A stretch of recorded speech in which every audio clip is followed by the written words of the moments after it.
আমাদের মন একটা খেলনা। সবসময় ছোট ছেলের মতো খেলনা চায়, খেলনা চায়, কিছু চায় মাইন্ডের মধ্যে। কিছু চাওয়ার চেষ্টা, কিছু না চাওয়ার চেষ্টা, মানে না চাওয়ার যে ক্ষোভ সবসময় মনের ভিতর চলছে। এটা কেন আমার হচ্ছে না, ওটা কেন আমার হচ্ছে না, আমি কেন এটা পারছি না, কেন কেন কেন কেন। সবসময় আমরা প্রশ্ন করে চলেছি কেন আমাদের সাথে এমন করছে। আজ একটা অন্য মেডিটেশনের কথা ভেবেছিলাম, কিন্তু চলে গেলাম অন্যদিকে। ব্যাকগ্রাউন্ডটা সেই হিসেবেই করেছিলাম, কিন্তু চলে গেলাম অন্যদিকে। হোয়াট এভার, যাই হোক, এই মাইন্ডকে শান্ত রাখাটা ভীষণ দরকার। আমারই যে খুব শান্ত থাকে সেটা আমি বলছি না, আমারও অশান্ত হয়, আপনারও হয়, আমি অস্বীকার করে নিচ্ছি। আমি যেটা জানি না জানি না। অল্প জ্ঞান নিয়ে কখনো আমি লড়াই করতে চাই না, চুপ করে যাই। কিন্তু মাইন্ডের যে গেমগুলো, এগুলোকে বুঝতে হবে। সব সময় সে পক পক পক পক পক পক পক পক করে চলেছে। কিছু তার চায় একটা, তার বলার জন্য কিছু চায়, তার করার জন্য কিছু চায়। আর সেই কারণেই তার মধ্যে সবসময় এই থট করে চলে। এই থটটাকে আমাদেরকে কাটতে হবে, থটের সাইকেলটাকে ব্রেক করতে হবে। যেদিন আমরা থটের সাইকেলটাকে ব্রেক করে দেব, সেদিন থেকে লাইফের চলা, আমাদের ভাবনা চিন্তা সবকিছু পাল্টে যাবে। এইগুলোর পেছনে কিন্তু শুধুমাত্র দাঁড়ান, আমার ডিস্টার্ব হচ্ছে ব্যাকগ্রাউন্ডের জন্য, সরি। একবার দাঁড়ান। এইগুলোর জন্য শুধুমাত্র যে আমাদের থটই কাজ করছে তা না, এর সাথে সাথে জুড়ে আছে,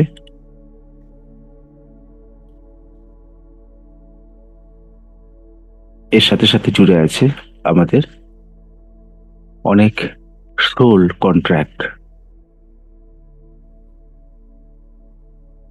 মাইন্ড কিন্তু সবসময় আমাদেরকে সেগুলো জানান দিয়ে চলে। সোল কন্ট্রাক্ট কি সেই নিয়ে আমি দীর্ঘ আলোচনা করেছি। সেই রিলেটেড ভিডিও আমার ইউটিউব চ্যানেলে রয়েছে, দেখতে পেয়ে যাবেন যদি ইচ্ছা থাকে। পরে কোনো সময় আলোচনা করবো। সংক্ষেপে যেটুকু বলতে হয়, আমরা সোল টু সোল কন্ট্রাক্ট করি, সোল টু গড কন্ট্রাক্ট করি। যখন আমরা গল্পের মধ্যে থাকি তখন এক ধরনের সোল কন্ট্রাক্ট করি। এরকম বিভিন্ন সময় আমরা সোল কন্ট্রাক্ট করে থাকি। যে কন্ট্রাক্ট গুলো করে থাকি সেগুলো আমরা ফুলফিল করতে পারি না। ওই বিষয়টাই কিন্তু আমাদেরকে মাইন্ডের মধ্যে সবসময় চিন্তা ভাবনার মধ্যে ঘুরে। আর সোল কন্ট্রাক্ট হলো বিশেষ করে সোল টু সোল, যেমন মায়ের সঙ্গে সন্তানের, পিতার সঙ্গে সন্তান, বা লাভ বার্থদের, বা স্বামী স্ত্রী, এদের মধ্যে যে সোল টু সোল কন্ট্রাক্ট হয় সেটা হচ্ছে সব থেকে খতরনাক। এর থেকে বড় খতরনাক সোল মানে কন্ট্রাক্ট আর কিছু তো হয় না। বারবার একই জায়গায় সে চাকিয়ে পিসিং পিসিং পিসিং, মনে আছে কারি দেওয়াল? তো সেরকম খালি দেওয়ালি বোধহয়, যাই হোক মনে নেই আমার। কে বলুন তো? এই ধর্মেন্দ্র। হ্যাঁ হ্যাঁ, যাই হোক, তো এই একই জায়গায় সেই ঘুরে, বা তারিখ পে তারিখ, তারিখ পে তারিখ, ঠিক সেই জিনিস হচ্ছে। এই জীবনেও আপনি কারোর সাথে কন্ট্যাক্ট করলেন, পরের জীবনে যেন তোমাকে আমি আমার অমুক হিসেবে পাই, হয়ে গেল কন্ট্রাক্ট। একটা উত্তেজনা মুহূর্তে এলো, ব্রেন থেকে ডোপামিন বেরিয়ে এলো, সে উত্তেজনা মুহূর্তে বলে ফেললাম, ব্যাস, হয়ে গেল, কন্ট্রাক্ট হয়ে গেল। ইউনিভার্সের কাছে কিন্তু নোটেড হয়ে গেল যে বারবার যেটা তোমাকে 7 জন্ম আমি তোমাকে স্বামী হিসেবে পাই, তোমাকে স্ত্রী হিসেবে পাই, গল্প খতম। ইউনিভার্সের কাছে রোড হয়ে গেল। কাজটা কি ভালো হলো সেইটা ভেবে দেখতে হবে। তারপরে দেখা যাচ্ছে কি,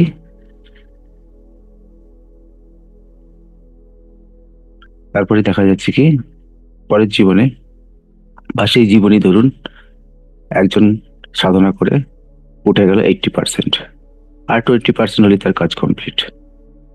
একজন পড়ে রয়েছে 30%, যে কোনো ওয়ান পার্টনার। পরের লাইফে যখন তার জন্মালো, যেহেতু সোল কন্ট্যাক্ট করে রেখেছে, আবার তার এক কাছে এলো, আর সেখানেই শুরু হয়ে গেল গেম। যে 80% পড়ে আছে, তার আর বাইরের জগতে ঘুরতে ভালো লাগে না, মার্কেটিং ভালো লাগে না, শপিং ভালো লাগে না, মেলাতে ঘুরতে ভালো লাগে না। তার মাইন্ড সব সময় স্পিরিচুয়ালিটির দিকে থাকতে চায়, জব ধ্যান এসব করতে চায়। আর যে 30%-এ পড়ে আছে, সে চায় সবসময় একটু মস্তি করব, ঘুরে বেড়াবো, একটু শপিং করব, বাইরে যাব। এই যে বিষয়গুলো, দুজনের পুরো দুটো বিপরীতমুখী হয়ে গেল। এ চাইছে একদিকে, এ চাইছে এইদিকে। তার ফলে কি হচ্ছে? দুজনের মধ্যে ক্ল্যাশ। সেই যে ক্ল্যাশ শুরু হলো, সেখান থেকে আরো কার্মিক ক্রিয়েট হতে শুরু করলো। রাগের মাথায় এসে ও এক চাপ্পড় দিল, ও এক থাপ্পড় দিল, মারপিট হলো, অনেক কিছু ঘটনা ঘটে গেল। একজন তো রেগে বাড়ি ছেড়ে চলে গেল আঘাত দিয়ে। যতগুলো আঘাত তাকে দিল, ততগুলো আঘাত তার পাওনা হয়ে রইল। যতগুলো অপমান তাকে করলো, ততগুলো অপমান তার পাওনা হয়ে রইল। পরে জীবনে যদি কন্ট্রাক্ট নাও থাকে, তাকে আবার ওইগুলো শোধ করার জন্য আসতে হবে। তাহলে দেখুন কিভাবে ফেসে যাচ্ছেন, একটার পর একটা, একটার পর একটা। এই জীবনে সেই জীবনে যে রিলেশনটাকে ব্রেক করতে চাইলেন, একজনের তরফ থেকে ডিভোর্সের এলো, অন্যজন তখন অসুবিধার মধ্যে পড়ে গেল। পরবর্তী জীবনে দেখা যাবে কি, অন্যজন ডিভোর্স আসবে, এই জন্য সে অসুবিধার মধ্যে পড়বে, ঘটবে। এটাই রুল।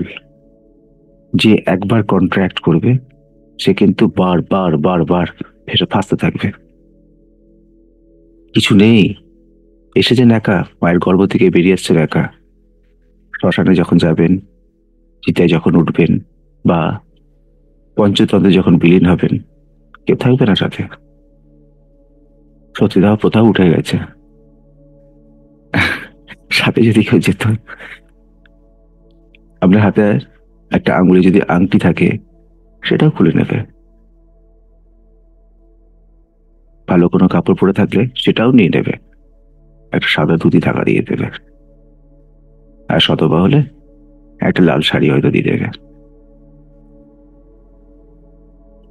বা অন্য ধর্মে কাফন রয়েছে।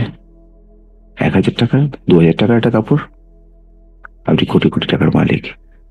কিচ্ছু সাথে যাবে না, কেউ সাথে যাবে না। তাহলে why contract? No contract. Contract করেছো তো ফেসেছ, একদম না। ঘর বাড়ি, টাকা পয়সা, সন্তান, স্বামীর, ছেলে মেয়ে, হ্যাঁ, কর্তব্য করুন। আপনার যেটা ডিউটি আছে, যাদেরকে নিয়ে এসেছেন, যাদের দায়িত্ব নিয়েছেন, তাদের প্রতি কর্তব্য আপনি পূর্ণ সচেতন হয়ে করুন। মন প্রাণ দিয়ে করুন, জীবন দিয়ে করুন কর্তব্য পালন। কোনো সমস্যা নেই, সেটা আপনার ধর্ম। ধর্ম মন্দিরে, মসজিদে, গির্জায় যে ঘন্টার পর ঘন্টা বসে থাকা নয়।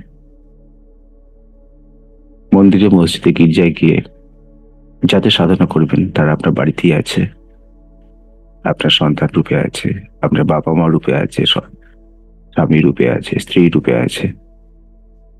ঈশ্বর ওখানে নেই, বাড়িতেই আছে। বাড়িটাই বলা হয়, জন্য বাড়ি কি মন্দির বলা হয়। আর ঈশ্বর তো সর্বত্র বিরাজ করে, প্রতি কণায় কণায় তার বাস।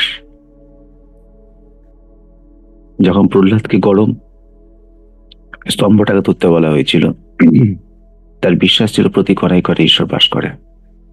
হিরণ্যকশিপু বলছে প্রহ্লাদকে, যাও ওই গরম স্তম্ভটাকে ধরো, জড়িয়ে ধরো। লোহার স্তম্ভ পুরো আগুনের তপ্ত হয়ে লাল হয়ে আছে। প্রহ্লাদের মনে একটা ডাউট আছে যে, প্রভু, আমি জড়িয়ে ধরবো, স্যান্ডউইচ হয়ে যায়, চিপকে যায় ওর সাথে, কি হবে? একটা ডাউট তো মনের ভিতরে রয়েছে। ঈশ্বর সব বুঝতে পারে। সে যখন ধীরে ধীরে ওই স্তম্ভটা দিকে এগিয়ে যাচ্ছে, দেখছে কি ছোট্ট একটা পিঁপড়ে ওই লাল স্তম্ভটার উপর দিয়ে গুটি গুটি করে হাঁটছে। ঈশ্বরের নির্দেশ বুঝতে পেরে গেল। তো তুই জড়িয়ে ধর, কোনো কিচ্ছু হবে না। নারায়ণের নাম করতে করতে স্তম্ভটাকে জড়িয়ে ধরলো, কিচ্ছু হলো না। আবার পরে সেই স্তম্ভ থেকে যখন লাথি মারে হিরণ্যকশিপু, সেখান থেকে নরসিংহ বেরিয়ে আসে তাকে সংহার করার জন্য। এই যে বিষয়গুলো রয়েছে, অর্থাৎ প্রতি কণাতে ঈশ্বর বাস করে, প্রতিটা সত্তার মধ্যে ঈশ্বর বাস করে। তাহলে তাকে খুঁজতে যে আমি তীর্থে যাওয়া ভালো, কিন্তু সে তো আমার মধ্যেই রয়েছে, সমস্ত তীর্থ আমার মধ্যে রয়েছে। সাধন বাবু আনমিউট করবেন।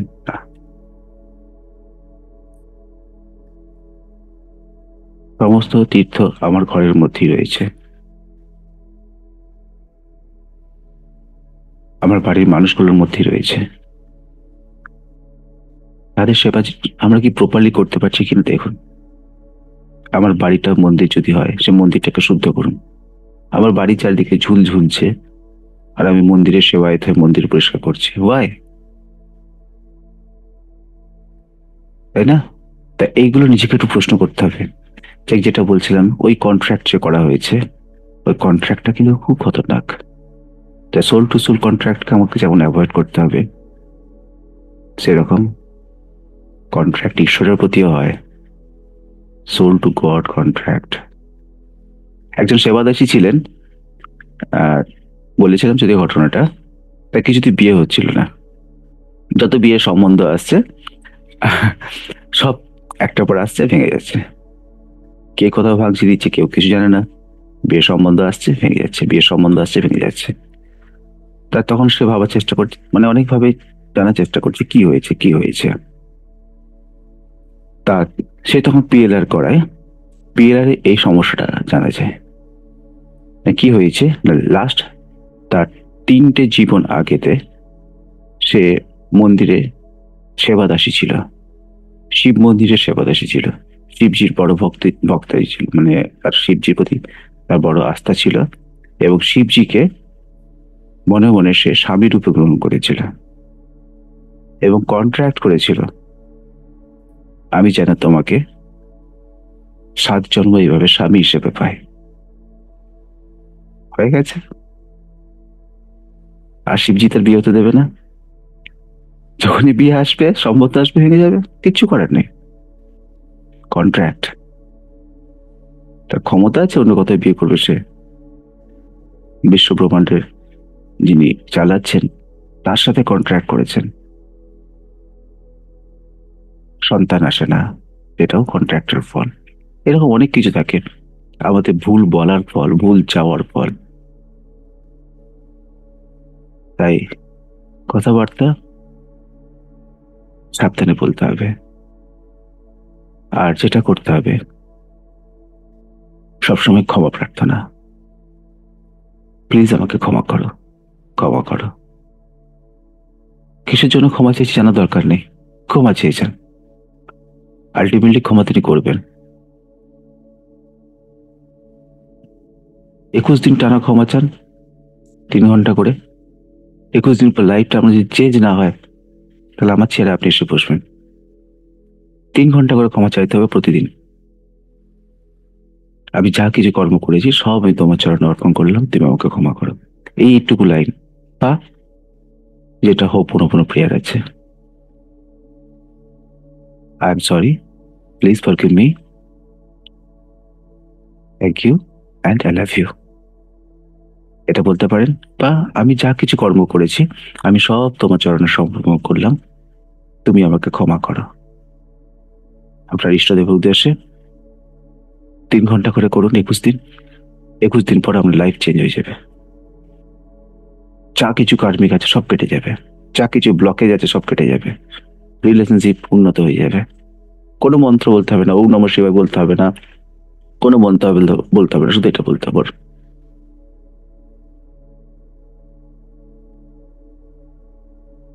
দারুণ স্যার মন্ত্র। এটা কি এক স্যার এটা কি একটানা 3 ঘন্টা না কেঁপে কেঁপে? চেষ্টা করতে হবে একটানা 3 ঘন্টা বলার, একটানা 3 ঘন্টা বলার চেষ্টা করতে হবে।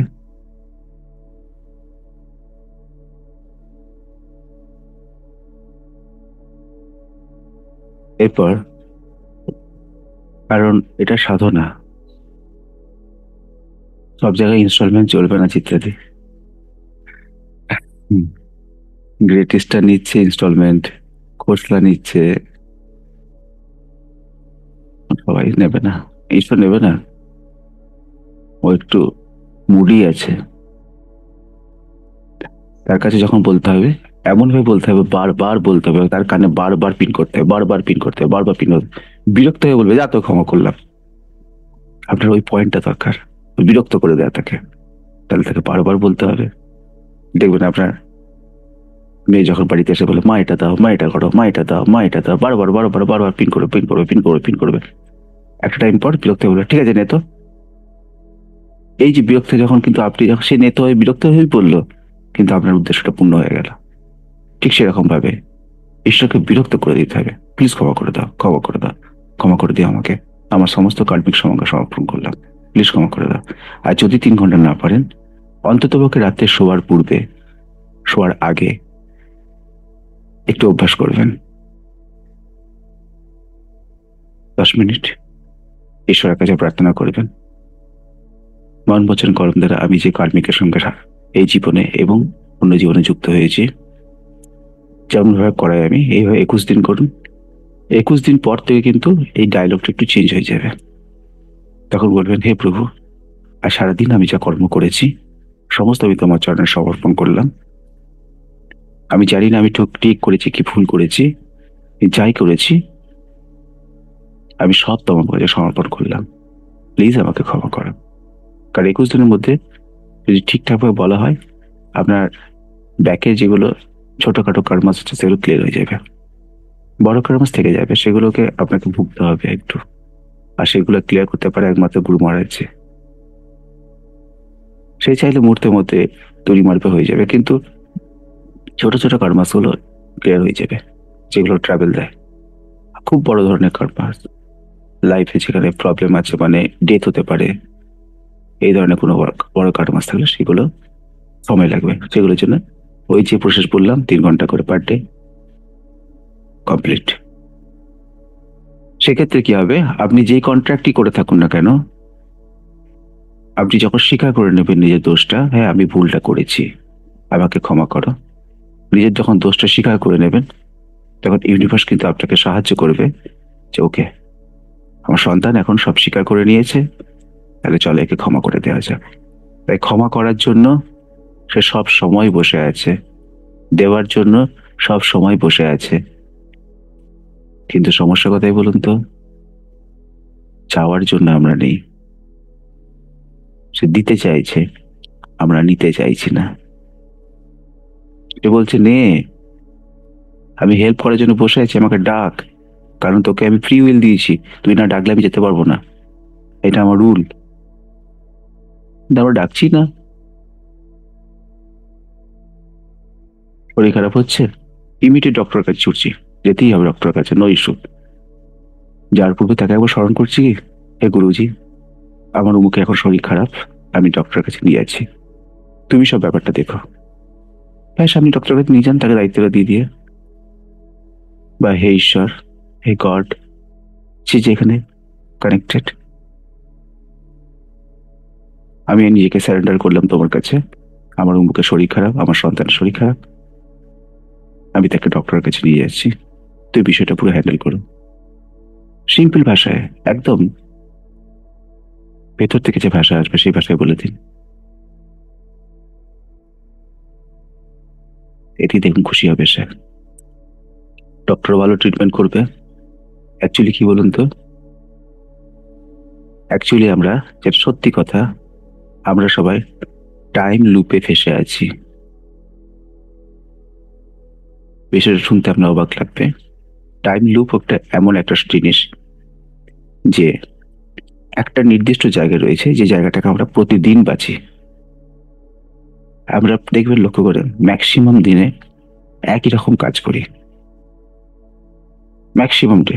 মানে আমাদের যে কাজ থাকে, তার 80 থেকে 85% কাজ সেম থাকে প্রতিদিন, আর 15% থেকে সামান্য কাজ আলাদা থাকে। তাও সেটা থাকে না, কোনো কোনো ক্ষেত্রে আবার 100% সেম কাজ করি পরপর এক এক দিনে। এটা এক ধরনের টাইম লুপ। এটা ছেড়ে দিন।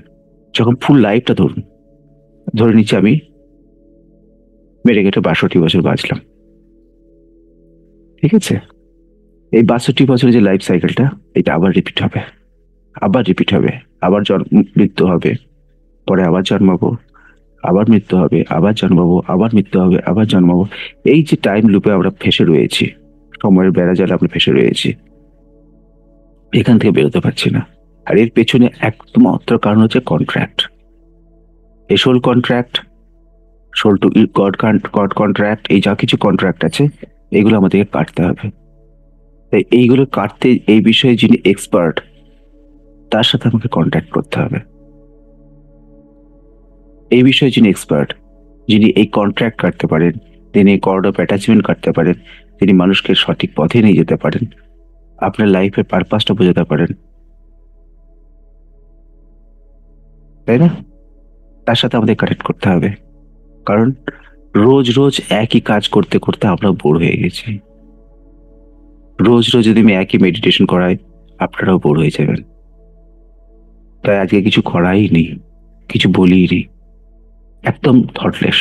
এটাও একটা আলাদা সিস্টেম, পুরো থটলেস। মানে মনের ভিতর 0% থটও রাখা চলবে না। আজকে যদিও অনেকের মাথায় থট এসেছে, বোঝা যায়, কিন্তু সেটা খুব ডিলিট করতে হবে।